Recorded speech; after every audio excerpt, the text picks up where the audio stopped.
I've never seen a diamond in the flesh. I cut my teeth on wedding rings. Dude, that's pretty Oh cool. man, I'm the that sad is a clown. sad clown. Proud of my address. Dude, that's pretty good. This is The Gloom, bringing you weekly interviews with F3 Omaha Pack, exploring their F3 experiences and finding those sticky elements that create the glue in the gloom. The timing worked out really well for this one. I think we got a man who's really special to the F3 Omaha region and just the way he leads, but also a guy who's moving soon. And so excited to get to talk with you, Side Dish, and just hear about your journey, your story, and also figure out how we can get F3 started where you're going. I don't know if that's going to be possible or not, but why don't you just start us off with sort of who EH'd you, first workout, how'd you get started in F3? Yeah, thanks for having me. Yeah, EH by Mac and Cheese. At the time, we were coaching soccer together. This was in the summer of 2020, so July, August of 2020. I knew him from college at Creighton. I moved away for a couple of years, moved back, started coaching together, and he's like, "Hey, there's a workout group. There's one opening up, right by where you live. Saturdays when 7 o'clock, going out." I was like, I don't really want to. We get up early. I don't really want to go out and do like a group activity workout. I usually like my own stuff in the gym or just running by myself. But he kept pushing and pushing. He's like, "Hey, it starts, this weekend. It starts, a couple days." I was like, "All right, whatever. I'll give it a shot. No harm in doing it once." And then so that was Saturday. It started the night before my car battery died. And so I texted him trying to figure out a ride and spreadsheet. I knew from college as well, just going out down there. So he picked me up.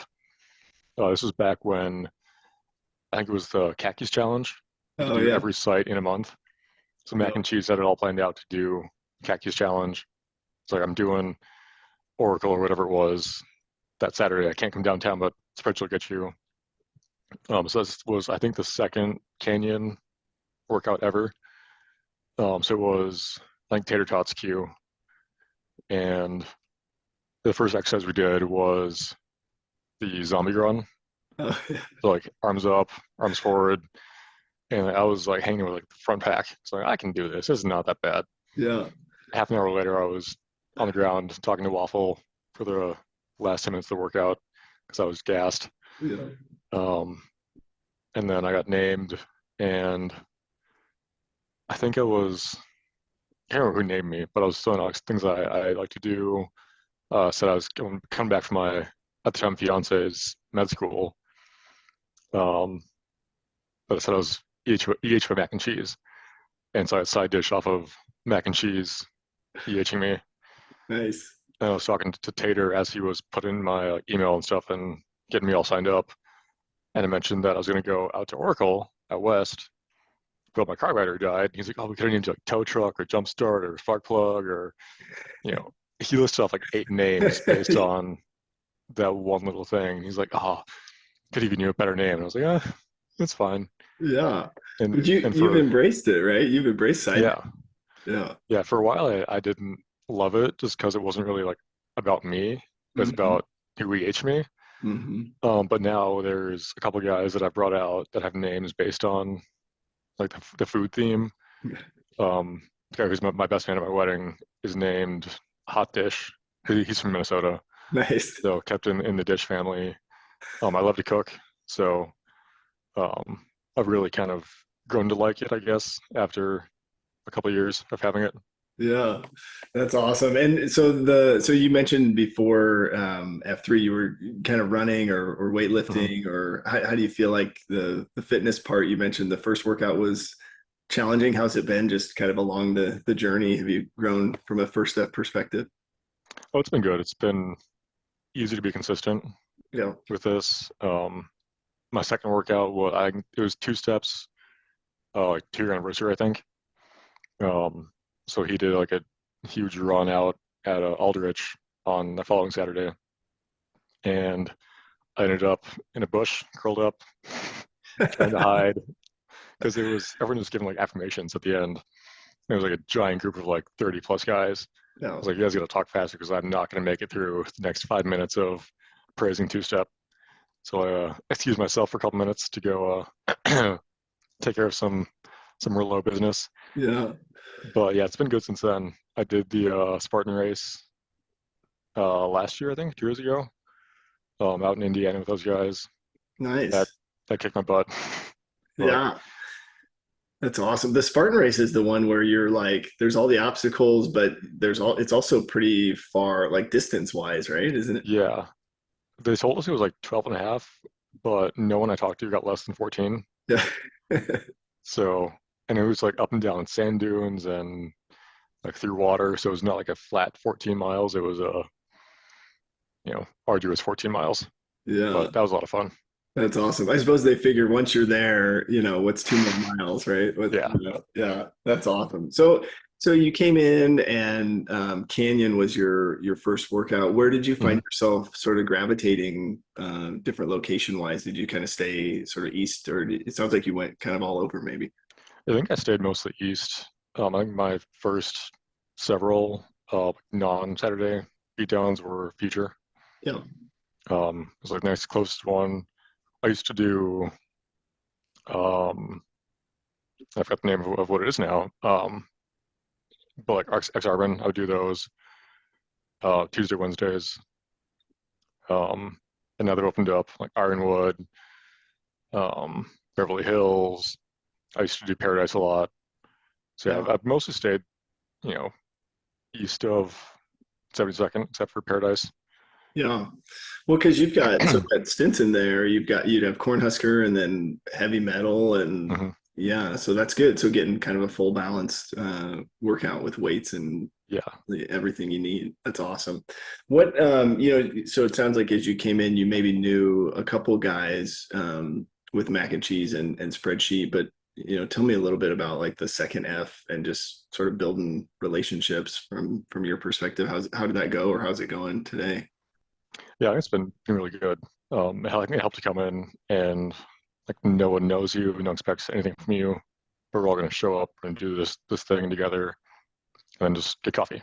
Yeah. And that's a very like low threshold to clear. Just if you're bad at working out, no one cares. Yeah. If you're great at working out, no one cares. Mhm. And so there's no pressure to be good at this. There's no pressure to, you know, you're kind of ushered into leading eventually, but there's no pressure to do anything you're not ready for. Yeah. And so I think that goes for um, the second half part too, because you're not pressured into going to coffee. You're not pressured into mobile chattering, or you're not pressured into anything else that you're not willing to do until you're ready. Yeah. And I think some of my favorite like cafeterias and second half stuff has just been, meeting someone new and be like, all right, what do you do? I'm like, oh well, I'm I don't know, real estate lawyer. So we have so many lawyers in F3, and just Yeah. hearing all about like the intricacies of that thing. Well, I had no idea about all this stuff, but it's cool to hear you talk about it, and I'm excited to learn from you about things you care about. Yeah. I love that. And so it sounds like too, you've been able to participate in coffee. Has that been the case? You feel like you find yourself able to go most mornings? Yeah, I used to not go at all. Um, whether at first I didn't drink coffee at all before F3, so F3 is to blame for my coffee addiction now. Yeah. I guess I'm more addicted to the second half part than I am to coffee. Yeah. Um, but yeah, I think I just didn't go for a while. Then I would go like once a week, and now I go pretty much every day. Every day I can at least. And for a while, I was doing school and work, so I'd go right from the beat down, go to UMC, start working 3 hours off for class, pick up work again, so I couldn't really go to coffee during those times. Hmm. So my entire day was like 5 o'clock to, you know, 9, 10 p.m. was all scheduled out. Just wasn't time for coffee, and it made the beatdowns less fun because it was like, well, once I finish here, I'm going to go right to work. Mm. and have no time to just relax and hang out. Yeah. Man, it's interesting you said that. What do you think it was that sort of convinced you to start going to coffee? Was it just, it's more, guys just kept inviting you, or what was what changed? I think I saw that guys were forming bonds that I just didn't have, Mm-hmm. and I've been coming for a couple months, and people always seem to know each other and would be more social. And I'm pretty naturally introverted in the first place, and so I'm not going to be able to form relationships just out of the blue. And so I figured, well, if I'm not getting the social side out of this just at the beat down, maybe I'll just go to coffee. Something Nice. that's designed for more social interaction. And went a couple times and started getting to know more guys. And once you know a couple, like, well, I didn't talk to you at the beat down, I want to talk to you at coffee. So it just kind of started a couple times and just kept going and going and going. That's awesome. I wonder if you would share, because I think you're definitely not alone in sort of feeling more introverted, and maybe that, like, it's hard to even know how to start, right? Like, you go to coffee and even initiating some of those conversations. But it sounds like you've got some self-awareness, right? That, like, I'm introverted and I have to push myself. But I don't know, any advice or kind of insight for guys that are maybe finding themselves like they want to build the relationships, but they're not quite sure how to initiate? Anything that you've learned there you could share with us? Yeah, I think I mentioned a little bit ago, like, you don't have to talk. You can just ask someone, what do you do? And plenty of guys will share a lot about what they do. Mm-hmm. Or maybe it's, what do you fun? Tell me about your family or your kids or your M, or where was your last vacation? And enough things will come up where you'll hit a common ground or something that they're passionate about, and they'll just keep going.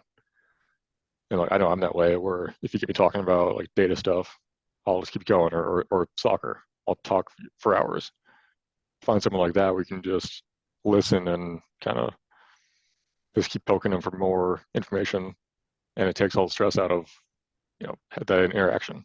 Yeah. It's all on them to keep talking, and you just get to learn. Yeah, find an extrovert, right, and ask them ask them a question, and they'll talk the Yeah, whole time. I love that. I think it may be something that other guys, I'm sure, have maybe clued into this, but I haven't fully realized it myself. Is just we've removed the expectations, right, from a lot of these things. That in maybe some social settings it feels like there are expectations, but I love that you've identified that, because I do think that's huge. It doesn't matter what, first, second, or third F, we're maintaining the core principles, and we're not expecting anybody to be a certain way, or so I think that's really key. I love that you identified that. I remember a couple times at Paradise at Q Source, just you sharing life and insights and just your thoughts on things. I'm curious, how, from your perspective, has Q Source been? Has that been a good resource or a good second F event for you? yeah. I think that's why I went to Paradise, was for Q Source, because for a while I was like, oh, it's the running side. I want to go run. Like, I'm not going to be able to keep up with these guys, but I got more used to F3 in general. I was like, well, being the slowest guy at Paradise is not a bad thing. Mm-hmm. Being the weakest guy at heavy metal is not a bad thing. So I started going to Paradise and went to a couple of Q sources. And I had done stuff like that in college, where it's a more, I don't know, heavier book topic. Mm-hmm. And we'll discuss um, more emotional or um, intellectual things. And I really miss that. So I think Q source is a good way to um, pick someone's brain and just listen to different ideas and different topics. And you don't have to agree with everyone or everything that's said, but it's good to learn everyone's thought process. Because even if you don't agree with their outcome or what they think, it's good to know how they got there. So you can respect the thought process even if you don't like the outcome. Yeah. Oh, I love that. Yeah, and I think it's key, right, to the group, that we have guys with different ideas and perspectives, right? I mean, Mhm. nobody grows if we just show up and we read the thing and everybody agrees and we move on, right? It's kind of like, Exactly. we need to hear other perspectives to grow. So I love that. What, I am curious your thoughts on this, and maybe it's no different. I think when I started F3, I was 33. But just as a younger guy coming into this group, I wonder if you would just share, I don't know if there are challenges or barriers or things that maybe some of the older guys aren't aware of, or just what's your perspective? I mean, are there things we could be doing better, or just, I don't know, anything you would share in that space? Yeah, I mean, for all, it was not hard, but it's different when you end up with a coffee with four other guys and they all have kids, talking Hmm. about kid sports and buying a house and, you know, whatever married with kids problems they have, which isn't a Hmm. bad thing. Yeah. It's just, it's not something I could relate to. And I think I joined at like 25 or so. Um, at the time, I wasn't engaged yet. Um, so I wasn't really having any like marriage and I'll say adult problems. Sure. It was all like kid stuff. Yeah. So it's hard to kind of wrap my head around, well, this stuff is good to hear about and finding the value in learning how other guys dealt with marriage and life and kids. It took me a while to get around to that, and now like it's one thing I'll ask about is like how like, you seem like you have a good marriage and a good life. What can I learn from you? That Mm. wasn't really my first thought when I was starting out. It was I want to talk about sports and I want to talk about you know the more fun, not adult topics. Sure. Um, that's to answer your question of well, like what can we do to get more like young people involved? But I don't know. It's a good question. Yeah. Do you think it drives younger guys away? I mean, if they show up and it kind of feels like all of the, like you said, married with kids sort of problems, if they feel like I can't fit in here and then they maybe don't come back. Do you think that's happening? I think a little bit. Um, yeah, because it's hard to. I think as we've gotten bigger and like we've sectored now, and every area has their own core. Hmm. So it's hard to walk into a group and say, well, everyone here is chummy with each other, and they all seem like they know each other and their families and everything going on. It's hard to break into that as someone who's probably just out of college recently and lost that core college friend group and is moving on to adult friends and looking for that. Like, well, I'm on the outside now. How do I get on the inside without feeling pressured or awkward or like I don't belong in this thing? Yeah. Is that, do you think, because I know I think we just did one, I don't know if we've done any more, but like the hate pop-ups, or maybe it's some of the second F, maybe happy hours or events that are maybe more catered to younger guys. Do those help, you think? I think so. Um, like we just did this morning, we made a frisbee pop up. Yeah. I was out at Burke. Um, I don't know if anyone else. Well, there was one F and G there who was pretty young, like at least 20s. So I think it's some more of those like sporty or active things like will help. Hate Yeah. pop up is definitely good. Um, but yeah, I think it can go both ways with like happy hours for guys that like aren't going home to kids right away, coming Hmm. out for happy hour. I think the horse track is in discussion to be going again Yeah. out at Stinson. So I think things like that are always good to kind of take the pressure off of getting up at 5 in the morning, go to work Yeah. out, and trying to feel like you belong. Just Yeah. come at 5:30 and 5:30 p.m. and you can belong. Yeah, I love that. I do think, it's interesting, right? Because the guys, just as the pack sort of changes, right? And the age of people and, but ultimately, right, if we just stop with the guys that are currently involved and we don't involve some younger guys now, right? It doesn't continue to grow, right? It doesn't serve our Mm-hmm. mission. So I love it's cool to see with the sectoring all the different leadership teams getting creative with how do we continue to engage other groups of guys, right? And just really pushing this idea of open to all men, like Mhm. to the limits, right? How do we catch this pocket of guys that maybe don't feel like they could come and be a part of? And the frisbee AO, I was joking with Gator this morning. I think Gator wants to call it Sporty Spice, but I don't know. We'll probably work with Scuba on that. But I do think there's a lot of momentum there, and it's Mhm. cool because I think just in May, right, they've had maybe 4 pop-ups or so, and there's been F&Gs showing up, and so truly something there that we can lean into. So I would look for that to be a future sort of rotating AO. And maybe some of these things are seasonal, but Mhm. it's sort of leaning into some of the Q source topics that talk about, failure, right? It's like, let's try some of Mhm. these things and adapt them as the packs grow. But what, from your perspective too, also curious of like with, so you got married, you got engaged and married sort of as you were in F3, and it sounds like maybe has F3 had any impact on your marriage or who you are as a husband? I think so. Um, from like a physical standpoint, like I'm in better shape than I was 3 years ago. Yeah. So I'm just a healthier person overall, both mentally, physically. Um, just getting to hear guys be honest Mm. during COTs, and it might not even be like the most serious topic in a COT. Just hearing someone be open and say, "Here is, my life. Here's what I'm dealing with. Here is what's on my mind," and seeing that, you know, I can be open and vulnerable, not just with my wife, but in general. Hmm. I think that's always going to benefit relationships. Um, so yeah, I think I'm a better man today because of F3, and I think my wife like recognizes that. Hmm. I joined F3 at a pretty rough time in my life, and just having a constant thing was a huge benefit.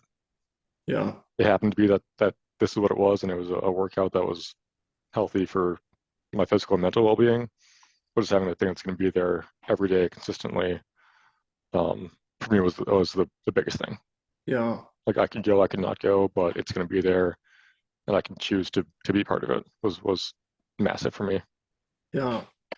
I love that, and I think I mean everybody's wife appreciates our better bodies, right? But Exactly. I know you mentioned being a little bit maybe more introverted, but curious, would you be willing to share what you were going through when you started F3? Yeah. So my first COT was about this. Um, back the canyon. Like back then it was probably TC, Waffle, Cyclone, and Spreadsheet. I think were all my VQ. But I lost my mom to cancer uh, July of 2020. Mhm. Um, so still dealing with that to this day. Yeah.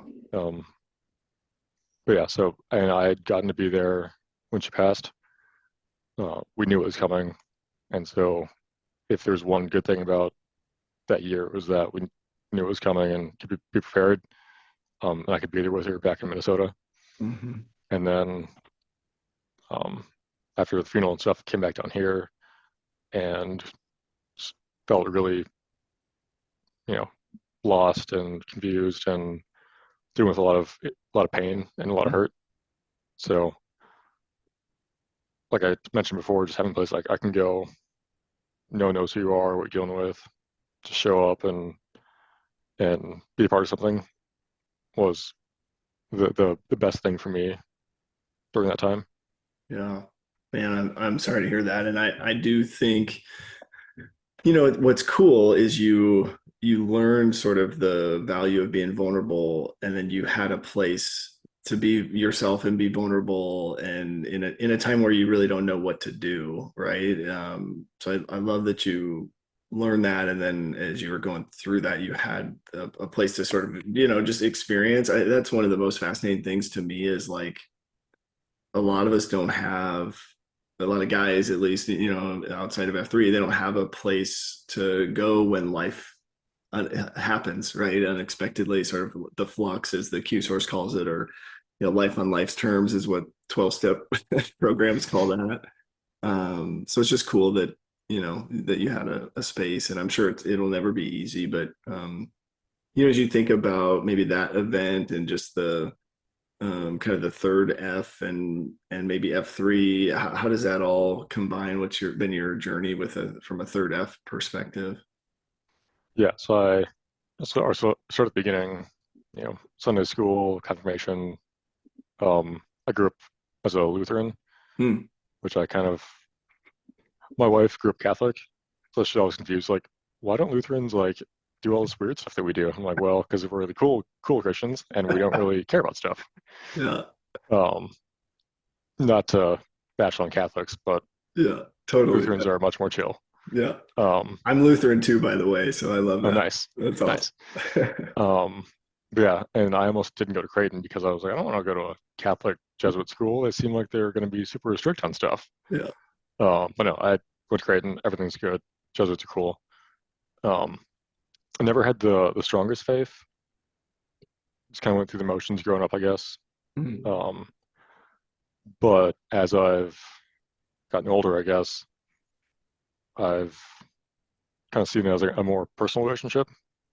Church always seemed very structured and very, we're going to read this passage and we're going to talk about stuff and we're going to tell you what your relationship with God should be. Yeah. And like as a kid, you're like, all right, cool, whatever. I'll show up to communion and confirmation and I'll do whatever because I don't really know enough to say otherwise. I struggled with my faith a lot when my mom got diagnosed with cancer, and that was back when I was in college, so 2016. Um, the classic question of, well, why is this bad thing happening? Yeah. If God is good, then why is this happening? Which is not an original question to have, especially when that happens. But for me, that kind of helped me to alter my perception of my faith, going from more of the like communal sense of church and that to the God of Sunday school is not the God of being 25 and losing your mom. Yeah. Those are two different perceptions of faith. And now as an adult, I've kind of come to the place of I can have God in my life. That doesn't make my life perfect. And I think faith should always be a personal thing.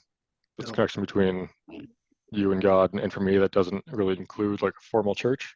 But for example, like for our wedding, we got married in a chapel, so we didn't really go to a church. We got married by an officiant, because neither of us are like that religious. But we still wanted to have like God in our lives, and that was something that we wanted, just as like a separate, like we're not doing like the formal Catholic service, but we're still going to have this faith element to our relationship. Yeah. That's kind of how I've adapted my faith over the years, I guess.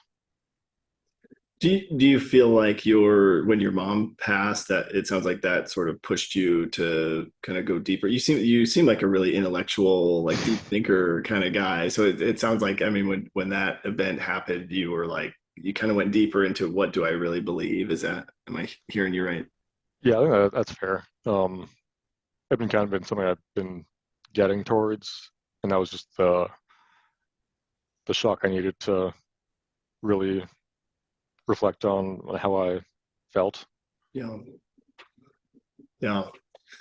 Well, I love hearing that story. And, a lot of guys have a very similar story, right? Sort of brought up in the church, and then, you kind of do this exploration, and then they're, a lot of different ways of doing it now is, as you're married and having a family and all that sort of stuff. I am curious your thoughts when you think about like F3 and trying to at least provide guys resources to explore, to develop that relationship. How do you feel like we're doing? Are we are we doing okay at giving guys a place where they can explore their faith, but sort of in that own personal relationship space? Or I think so. Yeah. I think a big part of that is, and I know this isn't like universal, but at the prayer at the end, Mhm. addressing Sky Q Yeah. rather than God. And I think that's, goes back to what does faith mean? Faith Mhm. means that you believe in something. Mhm. And whether you're Christian or Muslim or Jewish, like whatever you believe in something. Mhm. And like I could be right, I could be wrong, no idea, but it's that belief in something and being open to believing something that's not just yourself, I think is the biggest thing for me that helps to make me feel more connected. Yeah. Is that it's not just one answer, there's not just one way of viewing things. You can have your stuff, I can have my stuff, but at the end of the day, we'll ball of man it. We'll say, "Dear Sky Q, thanks for being here today," Mhm. and we'll go from there. Yeah. Yeah, I love that. And some guys have even sort of felt like, the F3 in a way is their church community, right? I mean, I think that so much of it is community, right? Where are the people that I can go to when times get tough, when a loved one passes away, or when I'm struggling with, addiction or whatever it might be. And that's hard to find. I think in my experience, there's a lot of churches where and I have to be careful because I'm sort of this I'm talking about myself here in some days, but it's like churches have church people talking about church stuff and kind of lose sight of real life and what people are actually going through, and I guess I remember a time where I was so focused on sort of learning about church that I certainly wasn't experiencing it. And so I think just realizing everybody's on their a different step along the way, and just allowing people to be there. It's kind of like EH and a guy, right? You can't force Mhm. them to come. Everybody kind of is ready when they're ready. And Yeah. I'm curious your thoughts too. You've made a comment in there. It sounded like you and your wife maybe have had some intentional conversations about sort of how you're going to conduct your marriage, or what you're going to believe in together. That I don't always hear that. Curious, was that your idea, or how'd you guys sort of decide like we're gonna sort of share our faith?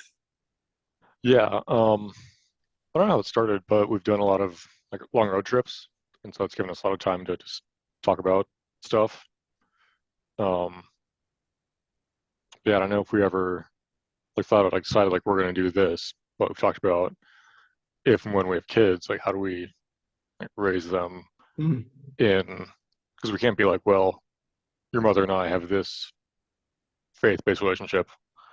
It's very unique and it fits us, but we can't like indoctrinate you in that thing because it misses the whole backstory of like how we got there. Mm. So we can't like tell a 4-year old, here's 20 years of our faith journey and why we believe this way, because it started with like going to church. Yeah. So and we kind of got to the point where like, well, we can't really force them into anything. We hopefully want them to come to a conclusion where like I am comfortable with my faith and what I believe, and I'm confident in how I feel. Oh, that's So cool. it's yeah. I love that. I mean, it's really cool just to hear you leading where you are, right? Leading your marriage really well, and sort of knowing that you maybe are more introverted, but still having the courage to lead those conversations with your I mean, that's really, really cool. I think I don't know. I think that's really cool. And that's you leading at home. I do want to talk a little bit about leadership sort of within F3. And so I think curious if you have any fun stories about like your VQ, or maybe the first workout that you led. You remember that? Or Yes, I was at the Canyon, and as I was TC, waffle, cyclone, spreadsheet. Might have been one more there because we had groups of like two groups of three. So there's one more I think who's probably gonna be listening to this and like I was there. You forgot me. It might have been fairy tale actually. Fairy Tale was a guy that was down there for a while, and I think his Yep. shifts switched, so he can't Yeah. come out anymore. Anyway, um, so yeah, my VQ was built around, it was a three-man grinder down at the Luminarium now, the first side of the canyon back then, and it was like chicken peckers, stairs, and burpees, Nice. and it was built around. Um, so my mom's birthday was 614. So it was like 6 burpees, 14 lunges, I think, was the first, and that was like the push station. So we were counting. Yeah. Everyone else was AMRAP. Um, yeah, then spreadsheet was getting his haircut, I think, so we had to leave early. The things I Nice. remember from 3 years ago from the VQ. That's awesome. Um, but yeah, and then my CT with my mom passing, and like that's why I was there, was because I needed a, a community to belong to. Um, but yeah, no, that was a couple months in, I think. Like one day we were leaving, and TC was like, "Hey, side dish, you want to lead next week?" I was like, not really, but yes." Sure. Yeah. I got voluntold to do it. That's And awesome. back then I had all my COTs written out, I had all my workouts written out like days in advance. And then now I'll just plan it on the drive to the workout. Yeah. No, I love that. Do you feel like did you have enough preparation or just curious, like, so from your perspective, sounds like it went really well and Yeah, yeah. pretty easy with 6 of us to have a plan. Yeah. Um, but yeah, and I think I intentionally did a grinder so I wouldn't have to count. Yeah. There you go. That's awesome. So you learned pretty early what to avoid, Yeah, right? yeah. Counting is the hardest part. I Mhm. love that. And how did that progress over time into the taking on the shovel flag down there at Canyon? Yeah, like I went there pretty much like every week for the first year, and then this would have been about 10, 11 months in.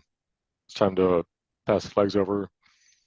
And TC, Waffle, and Cyclone approached Spreadsheet and I about it. And like, I'd been going there, I was going to keep going there. So it made sense to take a shovel flag. That led to probably about 25 texts from Tater over the next year on a Yeah. Saturday afternoon being like, "Hey guys, you got a queue? Just put one of us on there. We'll figure it out." Yeah. But yeah, it was a good time. Uh, I think that was when it almost closed down, because there was pretty low attendance at the time, and um, it was, I think, our most, well, it's still the most western eastern site, Hmm. but just wasn't getting a lot of traffic. Um, so we kind of all came together like, well, we're gonna keep doing this whether it's open or not. And we had, I think at the time there was the Matrix, Hmm. which was the online beatdown on Saturday mornings. We like tried with a phone to like record stuff and like join that workout. Never really panned out. Yeah. And there were some times that winter where we had just 2 of us there, Yeah. and we'd figure something out, or 3 of us and we'd figure something out and go to coffee. But now it's alive and thriving at the new site. Yeah. It's interesting, right? Because every site seems to go through sort of the ups and downs as far as numbers, numbers are, smaller workout groups, in my opinion, are actually, I mean, that's it. That's in our mission statement, but Hmm. you actually get to know those guys a lot better. I can remember several times out at the maze where it would be, I think I had one workout that was just like Tater and Bubbles and Tonight Show and I, and I had a plan to do 1,000 burpees, and they basically were like, "No, what's option two?" Hmm. But like some of those workouts are the best. But I'm curious from a site Q perspective, how'd you guys work through that, or what do you think was the catalyst to getting it back to sort of more guys attending? I don't know. I think over that time we found our identity Hmm. of, we're going to be a little bit less traditional. So we didn't do back blasts. Um, Kind of the rule of like no purpose of the canyon. Yeah. Um, had the phrase "best sunrise in Metro." So like we had our own like identity, Oh. not intentionally different from the rest of F3, but just kind of ended up that you know we needed to be unique enough to pull like the old timers away from the Pit and the Oracle and the other Saturday sites. Yeah. So we had a couple of guys that we EH down there, but we weren't pulling like a ton of new guys in or other guys away. So we just kind of stuck it out over the winter until it got warm again, and then kind of managed to, I don't know, stick it out long enough for people to see how cool it was. Yeah. When the location too, right? Because you guys had to deal with the construction down there, and now it's probably the location's going to be stable for for a while longer. Hopefully, right? They hopefully don't have Hopefully, yeah. to redo anything. But what was so talk to me about EH and guys that live down there. Was it just not conducive to their schedule, or because there's a lot of apartments right down there, right? Yeah. So, I mean, Joe Buck was Oh just yeah. running by. We EH'd him. I think it's so like the Gallup side was so out of the way that like no one's gonna be walking by Gallup. There's a couple of guys that were down there that we'd see a couple weeks in a row, just on their own run. Like, oh, like next time, or I'm busy today. I gotta go with the kids. I'm like, Yeah. all right, we'll be back here next week. Never saw them again. Never showed up. I always assumed we'd get more guys with the new site on the mall. And like I might have missed a couple of EHs from that, but yeah, I don't know if it's just we look intimidating or we're going too fast for people now. Yeah. What I am curious too. Like one of the things we're trying to do is reinvigorate male community leadership, right? And one of the ways we do that is through helping guys learn they can lead, right? Gaining confidence through a VQ and then being a site Q. I'm curious if you feel like you've grown your leadership abilities, or have those roles helped you at all? You feel like at home or work or otherwise? Well, I think so. Yeah, just and being a site Q, having to just have responsibility for keeping this thing going. And by the end, it was running itself. Like we didn't really need to worry about it dying. But just getting people there and making sure that it happens every week. I think just like being a weekly Q has a bigger impact on leadership. Just being adaptable and managing your own ego, because like I like small groups nicer or more because they're 8 to 10 guys. It's a much more intimate group than it is to have 30 or 40. Yeah. But always a bit of an ego check when you get there and there's 4 guys when you start the core values. Like, well, is this me that only 4 guys showed up for? And is it my fault that no one's here? Or is there a VQ somewhere or a flag pass, or it's just raining that day or whatever? Yeah. And you got to adapt your plans to fit 4 guys instead of 12 you planned on. And yeah, I think just being able to adapt yourself to whatever you need to be. I mean, that's over the 3 years, I think I've learned to do that a lot better. Yeah. That's any suggestions for guys that have that run into that sort of ego thing? Because I have definitely dealt with that over the years, and I don't know. You can go many different ways, but anything from your perspective what's been helpful when you show up and there's not as many guys as you hoped would be there? Yeah, I think the thing that I've always thought, and like this applies to more than just queuing, is that it's not about you. Like, if you like, I think this happened a couple times at Future. Like, there was a flag pass at the Coop down the street, and other things going on in the community. So I'd have 4 or 5 guys, or at the canyon, it'd be 2 or 3. Well, it's not that they saw you in the schedule and was like, I don't want to go to that guy's queue. He's a terrible leader. Yeah. Like, there's other stuff going on around you. So the small group that you're going to get is not your fault. And it might be that someone who's like, I don't want to go to that guy's queue. He's going to do 1,000 burpees. Yeah. Then maybe it might be on you. I've had that happen a few times, but I do think too, I just realizing like whatever guys show up, right? Like if you believe in power greater than yourself. Whatever guys show up are there for a reason bigger than you anyway, right? And you know, if you're, I don't know, I have tried to, you know, advertise fewer burpees or, you know, different style workouts. Although a few times I've advertised and then I still did burpees, and so guys I think don't believe me when I'm pre-blasting out. But Yeah. um, Yeah, you can't keep who's not there. you know, as you're thinking about sort of other areas of leadership, I'm curious if you have any. So you were kind of sharing some advice for a guy who shows up and maybe there's not many guys attending, right? Which I think is really good. I think we should all do that. What about for just site cues or any other advice, maybe for F and Gs or guys trying to EH a guy? Would any advice that you would like to share from your experience? Oh boy. I think the biggest thing is like we've core values, sure, but there are no rules. Like Yep. if you're queuing, do what you want to do. Like there's no, so like you must start with side shuttle hops and end with American hammers. Yeah. We do most of the time, but it's not a rule. If you're trying to get a PH guy, like you don't need to be this fit to join or in this good a shape or whatever. Like there's no F3 police to say you did this workout wrong or you did this EH wrong or you brought the wrong guy out. Like Yeah.